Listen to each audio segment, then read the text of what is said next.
हैं। 24 घंटा में मात्र कितने घंटे आपको लगता है कांग्रेस को दिया जाता है मीडिया में?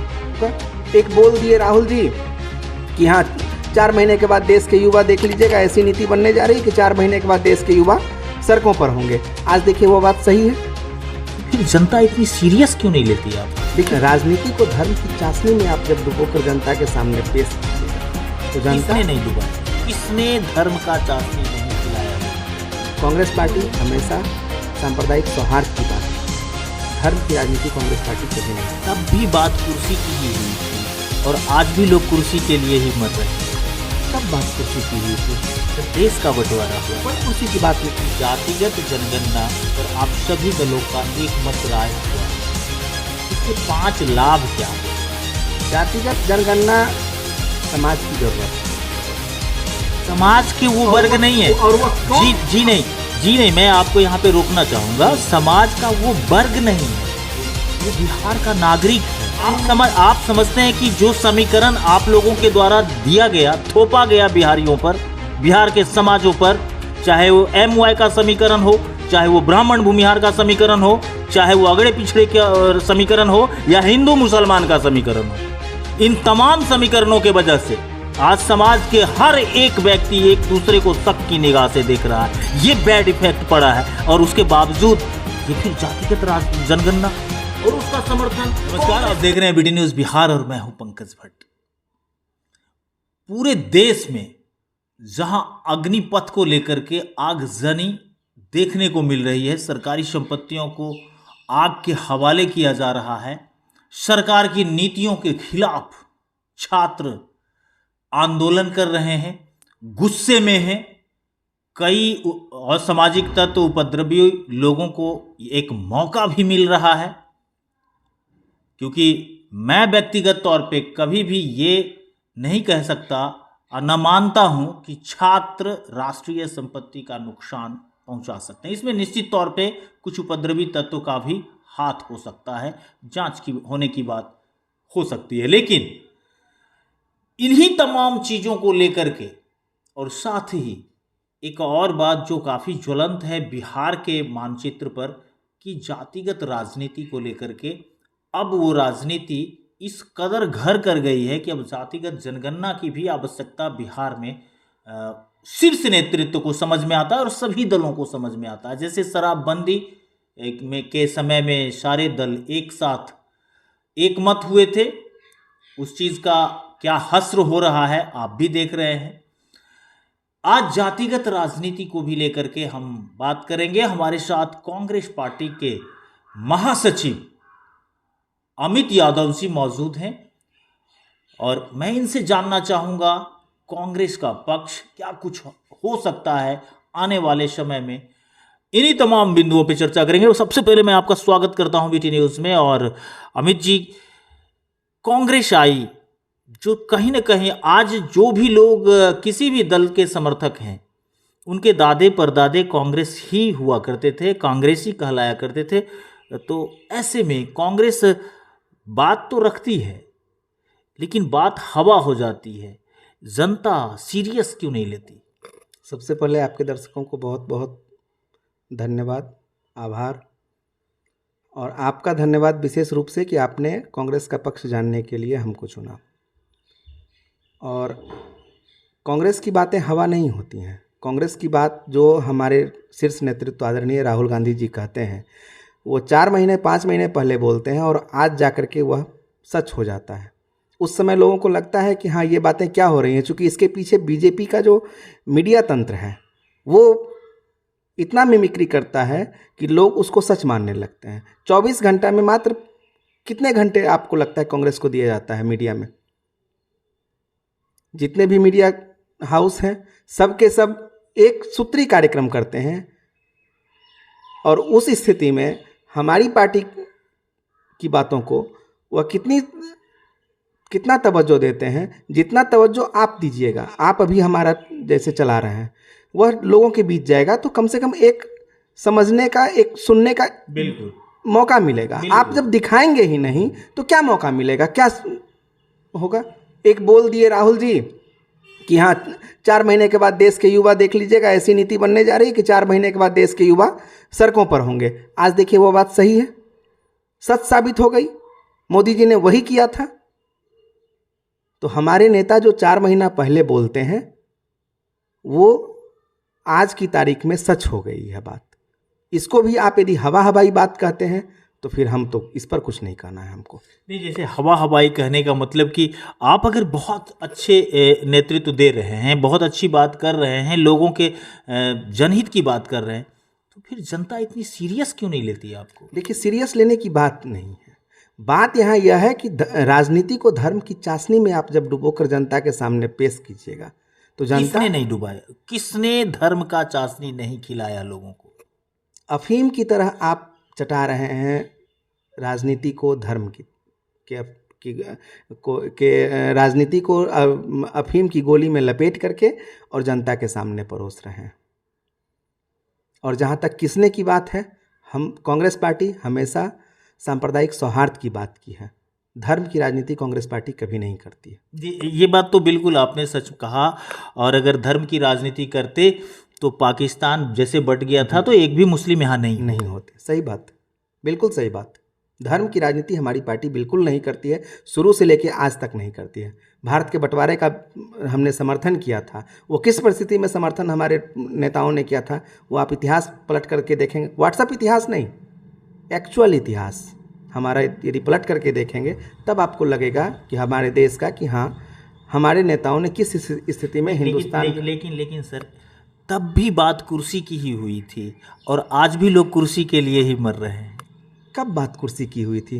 जब देश का बंटवारा हुआ कोई था। कुर्सी की बात नहीं हुई थी, कोई कुर्सी की बात ही नहीं थी। हमारे सर्वमान्य नेता राष्ट्रपिता महात्मा गांधी थे, सभी लोगों ने चुन करके भेजा। ऐसा तो नहीं है कि एक आदमी ने कर दिया। लोग सुभाष चंद्र बोस की भी बात करते हैं, बीच में सरदार पटेल की भी बात करते हैं। तो उन चीज़ों पर अगर बहस किया जाए तो मेन चीज़ हमारा छूट जाएगा। हम कभी उस विषय पे बात कर लेंगे आपसे। हम ये जानने की कोशिश कर रहे हैं और बेगूसराय के तमाम राजनीतिक दलों के शीर्ष नेतृत्व से हम ये सवाल पूछ रहे हैं और जो लोग छूटे हुए मैं उनसे भी जाके पूछूंगा कि जातिगत जनगणना पर आप सभी दलों का एक मत राय हुआ है, इसके 5 लाभ क्या हो सकते हैं? जातिगत जनगणना समाज की जरूरत है, आज के समाज की ज़रूरत है जातिगत जनगणना। जैसे शुरू में आरक्षण का भी बहुत मुखर विरोध हुआ था, प्रबल विरोध हुआ था, लेकिन उसके बाद आरक्षण को किस कैटेगरी तक लाया गया, जो आरक्षण की मूल अवधारणा थी उससे कहाँ तक अलग हट करके लोगों को आरक्षण दिया गया, ये आप भी भली भांति जानते हैं। उसी तरह जातिगत जनगणना है, समाज में कौन तबका किस स्थिति में है। जैसे आप मान लीजिए कि आपको 5 बच्चे हैं और हमें 2 बच्चा है, आपको भी उतना ही मिल रहा है जितना हमको मिल रहा है, तो हमारे बच्चे तो खाएंगे भी और बर्बाद भी होंगे, और आपका बच्चा है कि 5 बच्चे को पूरा नहीं होगा। तो कम से कम ये एक होना चाहिए, एक फिगर आना चाहिए किसमें किसकी ज़्यादा एक हुआ। और सबसे प्रबल चीज़ है कि आप ये एक चीज़ देखिए कि समाज का कौन वर्ग जातिगत जनगणना का विरोध कर रहा है। समाज के वो वर्ग नहीं है। और वो जी नहीं, मैं आपको यहाँ पे रोकना चाहूंगा। समाज का वो वर्ग नहीं है जी, वो बिहार का नागरिक है।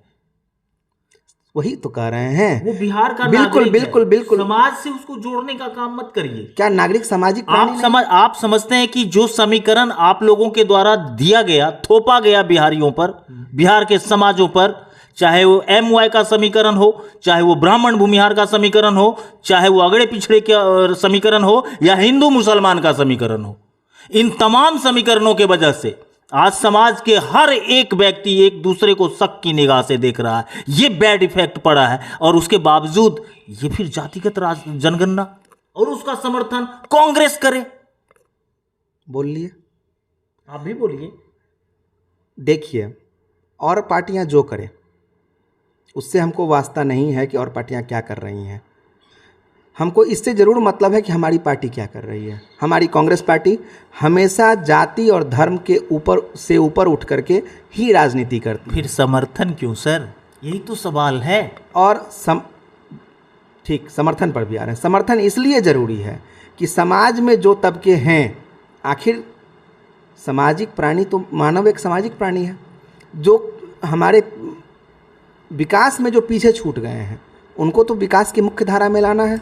आप सीधे सीधे ये स्वीकार क्यों नहीं कर लेते कि हम लोगों के द्वारा या जिन लोगों ने शासन किया, जिन लोगों को सत्ता मिली, उनके द्वारा बनाए गए नीति से, जो भी नीति उन्होंने बनाई, पिछले 30 साल की बात कर लीजिए, 15 साल MY समीकरण का और 15 साल नीतीश कुमार जी के शासनकाल का, इन दोनों के शासनकाल को अगर जोड़ करके आप देख लें तो इन लोगों ने अपनी गलती को महसूस किया कि हमने जो योजना बनाई है वो समाज के अंतिम व्यक्ति तक पहुंचा नहीं पाए, और इस गलती को झुठलाने के लिए, इस पर एक पर्दा डालने के लिए जातिगत जनगणना लेकर के आए ताकि समाज में और भी विद्रोह हो। सपोज कीजिए आप यादव हैं, आपकी जनसंख्या आपके पंचायत में 70% हो, कोई सदा है उसकी जनसंख्या 1.5% हो, फिर उसके मन पर क्या चलेगा? समानता का अधिकार कहाँ जा रहा है? जानते हैं, आप तो 1.5% की बात किए ना, 0.5% भी भारत की जनसंख्या में पारसी नहीं है। लेकिन दादा भाई नौरोजी हमारे राष्ट्रीय अध्यक्ष चुने गए थे अखिल भारतीय राष्ट्रीय कांग्रेस के। वो वक्त कुछ और था, ये वक्त कुछ और है। वो वक्त था जब अंग्रेज़ों को यहाँ से भगाया गया था, और ये वक्त है जब लोग एक दूसरे को भगाने के चक्कर में हैं। कोई किसी को भगाने के चक्कर में नहीं है। यहाँ पर थोड़ा सा आपसे हम डिफर कर रहे हैं। कोई किसी साहेब, पूरी की पूरी पार्टी बर्बाद हो गई। हम लोजपास कहाँ गई? समाप्त हो गई। जाप कहाँ चली गई? खत्म। बोलेंगे तो जेल चले जाएंगे। साहब, सब्जी विक्रेता से लेकर के बड़े बड़े व्यापारी सुरक्षित नहीं हैं। आप जिस जंगल राज की बात कर रहे थे वो जंगल राज होल स्क्वायर आज दिख रहा है। ये तो बीजेपी वाले ज़रा बेहतर बताएंगे। तो फिर आप चुप क्यों रहते हैं? उनके तो फिर कांग्रेस चुप्पी क्यों लाती है? उनके द्वारा ये सब कांग्रेस की जनता है या नहीं जो आज मारी जा रही है, जिसे आज हत्या कर दिया जाता है, जिसकी हत्या की जा रही है, जिसका कोई कसूर नहीं है। आज ट्रेनों को जलाया जा रहा है, सरकारी संपत्ति को नुकसान पहुंचाया जा रहा है। स्वयं सोनिया गांधी ने भी अपील की है कि शांतिपूर्ण तरीके से आप अपनी बात रखें। तो जहां आप इतने सेंसिटिव थे पब्लिक के लिए, वहां पब्लिक को गड्ढे में भेजने की तैयारी की जा रही है। समाज में एक दूसरे के प्रति विद्रोह फैल सकता है, इस आशंका को आपने सदन में क्यों नहीं रखा अपनी पक्ष? देखिए, आपने दो बातें बोली जी। एक आपने अभी सेना की बहाली वाला बात बोला और दूसरा जातिगत जनगणना। सेना की बहाली में हम आपको एक चीज़ कहेंगे, उसके लिए पूर्ण रूप से जो आज हो रहा है यह निंदनीय है या किसी भी रूप से स्वीकार्य नहीं है समाज को। लेकिन इसके लिए जिम्मेवार हमारे मोदी जी हैं। आखिर जब आप कोई रिफॉर्म करना चाहते हैं सब तो आप पब्लिक डिबेट में क्यों नहीं आते हैं? आप उस पर एक मत क्यों नहीं पूरे देश में बनवाते हैं कि हाँ हम ये करना चाह रहे हैं? उसके बाद उसके रिएक्शन में जो चीज़ें होती हैं, जो रिएक्शन में चीज़ें होती हैं आप देख लीजिए ना। उन्होंने GST लाया, क्या हश्र हुआ हो रहा है उसका। उन्होंने कृषि बिल लाया, क्या हश्र हो रहा है। नोटबंदी लाया, क्या किया उन्होंने? बस मतलब मन में आया और वह कर दिए। तो उसका तो प्रत्येक जितनी तेज़ी से आप कीजिएगा उतनी ही तेज़ी से आपको रिफ्लेक्ट होगा। प्रत्येक क्रिया के समान और विपरीत प्रतिक्रिया होती है। युवा हैं, धैर्यवान उतने हैं नहीं। इनको लग रहा था किसानों की तरह ये लोग 1 साल बैठ जाएंगे धरने पर। अभी देखिए कि बीजेपी के भी नेता, जो भी लीडर होंगे, वो इस मुद्दे पर बोलने से बचना चाहते हैं, क्योंकि उनकी भी आत्मा गवाह दे रही है कि मोदी जी ने यह गलत किया है। भारत सरकार का जो यह विनियम है सेनाओं के लिए वह गलत है और हर एंगल से गलत है। ऐसा नहीं है कि सिर्फ एक दृष्टिकोण से गलत है, हर एंगल से गलत है। इसलिए भी गलत है कि सेना अनुशासन पर चलती है। जो 4 साल के लिए आएंगे वो कितने अनुशासित होंगे? आप दूसरे देशों से तुलना करते हैं कि दूसरे देश में भी तो हैं। दूसरे देश में सैनिक जो 4 साल पर आते हैं वहाँ दोनों सिस्टम लागू है, संविदा भी लागू है और पेंशन वाला जो ये नियुक्ति जो होती है वो भी लागू है। यहाँ आप सीधे संविदा पर ला दिए। जिसके लिए आप कर रहे हैं उससे एक बार पूछने में क्या जाता था? आप ले लेते रहे। तो मोदी जी का तो मन बोलता है। जनगणना पर क्या कहना है? जातिगत जनगणना पर, जातिगत जनगणना आज के समाज की अपरिहार्य जरूरत है। कैसे कैसे, बस इसी को समझना चाह पहले तो हमने बोला, आपको प्रैक्टिकली हम एक बात बोले कि हाँ आपको 5 बच्चे हैं, हमें 2 बच्चे हैं, यदि खाद्य सामग्री मिलती है तो 5 बच्चे के लिए आपको एक बात से तो सहमत होंगे आपने अभी जस्ट कहा कि किसी भी क्रिया के विपरीत प्रतिक्रिया होती है, और जितनी तेजी से क्रिया होगी उतनी ही तेजी से प्रतिक्रिया भी आती है। तो इस चीज़ को मानने से क्यों भाग जाते हैं कि जो भी योजनाएं हैं या जो भी काम सरकार करती है उसकी भी प्रतिक्रिया हो सकती है। जातिगत जनगणना के लिए तो बहुत दिनों से चल रहा था बात, ऐसा तो नहीं कि एक सभी दल हुए। आपको लगता है कि जाति गिनने से लोगों का भला हो जाएगा? जाति गिनने से भला नहीं होगा, कम से कम एक फिगर आना चाहिए। ये फिगर तो ऐसे भी हो सकता है, एक फिगर आना चाहिए कि कितने लोग। नहीं, एक फिगर लेना है, गवर्नमेंट के पास सारा सिस्टम है। जब आप बकरी गिन सकते हैं, जब आप सुअर गिन सकते हैं, वो भी शिक्षकों के द्वारा, जातिगत जनगणना वो भी शिक्षकों के करने में करवाने में क्या दिक्कत है? वो भी शिक्षकों के द्वारा। उसके बाद इकोनॉमिकली क्या पोजीशन है किस कास्ट का, एक औसतन एक आ जाएगा। फिर उस कास्ट लेते हैं तो अमीरी और गरीबी क्यों नहीं ले सकते आप? कास्ट लेने की जरूरत क्यों पड़ती है? हाँ, चूंकि जाति हिंदुस्तान, आप यही ढूंढ रहे हैं कि कितना लोग किस कास्ट में अमीर है और किस कास्ट में गरीब है, यही ढूंढने की प्रक्रिया है। जी सर, हमको भी बोलने दीजिए।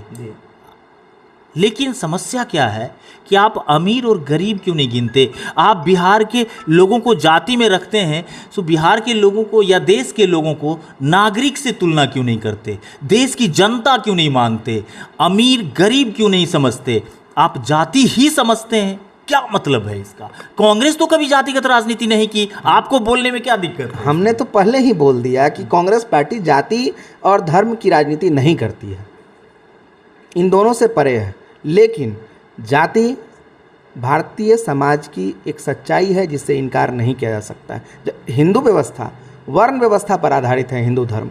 जब हमारी मतलब हिंदू हैं और सीधा जाति ही पूछी जाती है, यह कहाँ पूछी जाती है कि पूछा जाता है कि आप हिंदू हैं? सीधा आपसे भी पूछेंगे, पंकज जी कौन कास्ट हुए?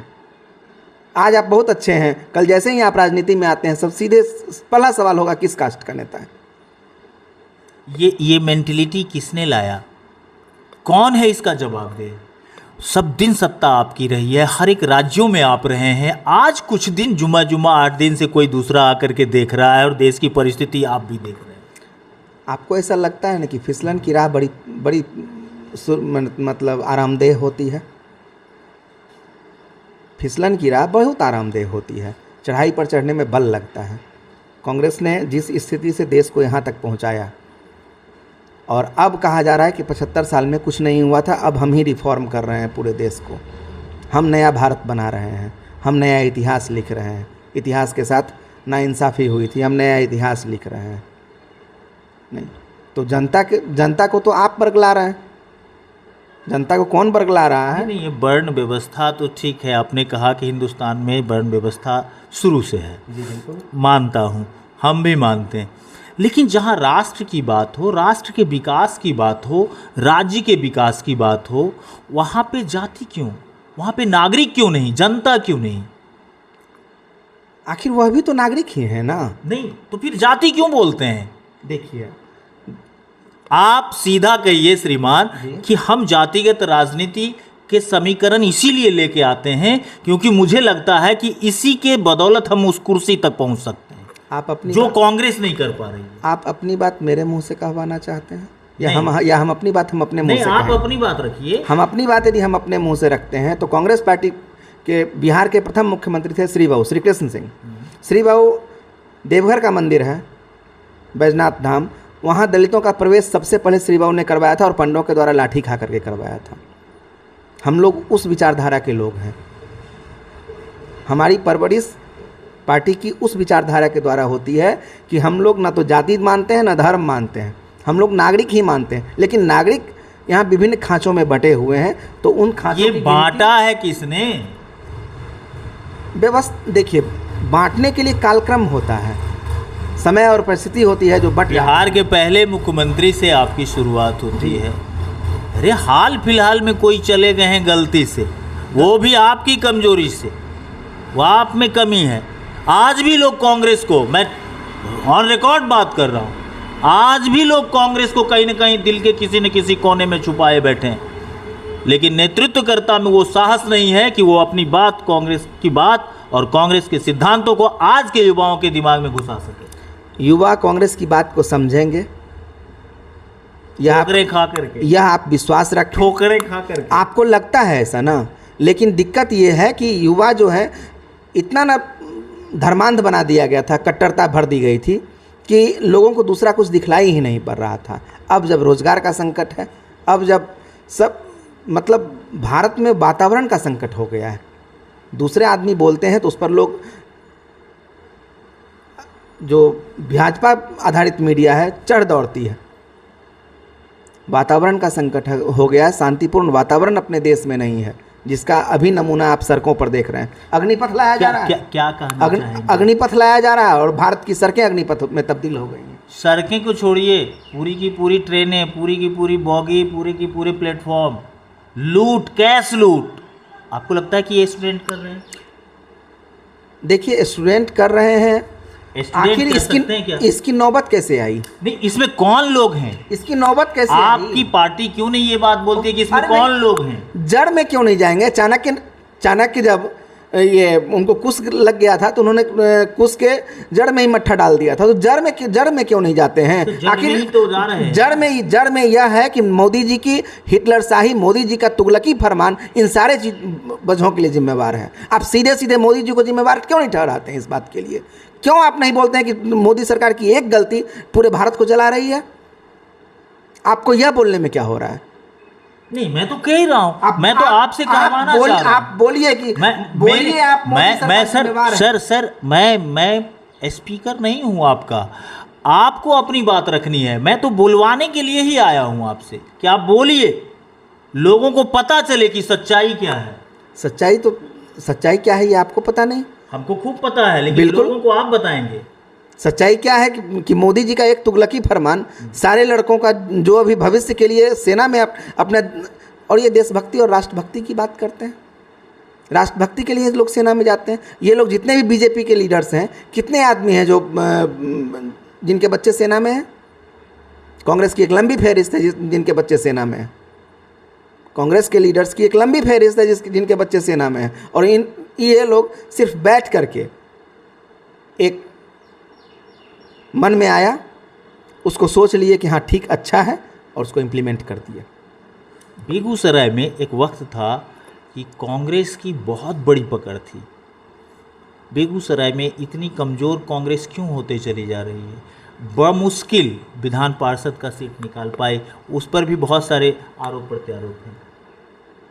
जीत तो जीत होती है, जीत तो जीत होती है, बमुश्किल तो नहीं कह सकते। जीत तो जीत होती है, और राजनीति में अप एंड डाउन चलता रहता है, इसमें कोई ये नहीं है। हो सकता है कि हमारे मुद्दे या हमारी बातें जो हैं जनता नहीं समझ पा रही हों, या हम समझाने में सक्षम नहीं हो पा रहे हों। ये हम लोगों की गलती है। हम लोग जनता के पास जा रहे हैं और विश्वास है कि जनता फिर हमें वही मजबूती देगी। बहुत बहुत धन्यवाद। तो ये थे हमारे साथ कांग्रेस के जिला महासचिव अमित यादव, जिन्होंने कहा कि वर्तमान सरकार की गलत नीतियों के वजह से आज सड़कों पे छात्र हैं और अग्निपथ योजना आज आग में तब्दील हो गई है। और काफ़ी कुछ उन्होंने कहा, लेकिन कहीं न कहीं जातिगत जनगणना के समर्थन में ही दिखे। पता नहीं, कारण तो हमें समझ में अभी तक नहीं आया है। मैं आगे भी देखूंगा किसी अन्य नेताओं के साथ कि 5 लाभ क्या हो सकते हैं जातिगत जनगणना के। तब तक आप हमारे साथ बने रहिएगा BT न्यूज़ के साथ। नमस्कार।